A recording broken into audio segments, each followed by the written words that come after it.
The prospect of a ceasefire in Gaza is moving further and further away, especially with the details that we had today. It was reported in Israel that the head of the Mossad cancelled a visit to Qatar, where he was due to speak with the Qataris to continue the ceasefire talks and potentially reach a ceasefire deal. This is coming after Benjamin Netanyahu's statements in previous days that he was going to continue the war, that Israel had the ability to continue attacking Gaza, that he was preventing armed members of Hamas from going to the north, that many people criticized and viewed them as statements intended to hurt the prospect of a ceasefire.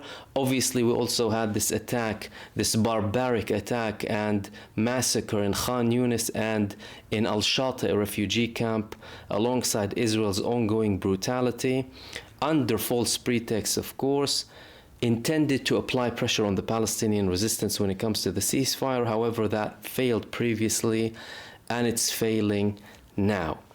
We had very dangerous developments on multiple fronts today. We had 4 fronts attacking Israel. Firstly, we had Yemen attacking more ships that are linked to Israel. These people prove time after time that they are not fazed, they are not intimidated by Israel, by the genocide coalition, and by the financial threats that are being applied on them from the Saudi government, promoted and pushed by the United States administration.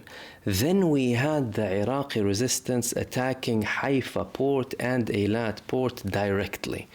We had coordinated attacks between them and Yemen, but this is something that we haven't seen in recent days, the Iraqi resistance attacking directly sensitive places in Israel. Clearly, the longer this war goes on, the resistance fronts send messages to Israel. We had an intense day as well in Lebanon. Hezbollah is continuing their attacks on Israel. We had dozens of Katyusha missiles landing on Kiryat Shmoni, one of the main settlements in the northern part of Israel, alongside other attacks on Israeli bases in the northern part of Israel. And in Gaza, Israel is continuing, obviously, its massacres against the civilians, and we have a few developments. Firstly, Israel is looking to build more fortified buildings in Gaza, in particular in the Philadelphia corridor, hinting that they are there to stay, sending a message that we are here to stay.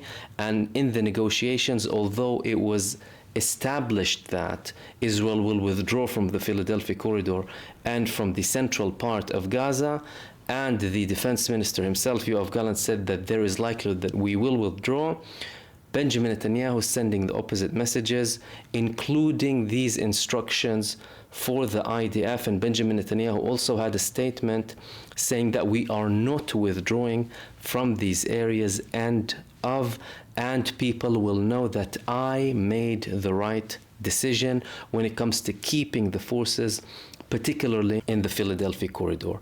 We also had intense attacks from the Palestinian resistance. Today they attacked 2 Merkava tanks with bombs that were used by Israel and were not detonated in Gaza, alongside other attacks from Palestinian resistance movements. All of these updates indicate that the ceasefire prospect is moving further and further away, and we're only heading towards more genocide and more destruction, and potentially an all-out war as well with Lebanon.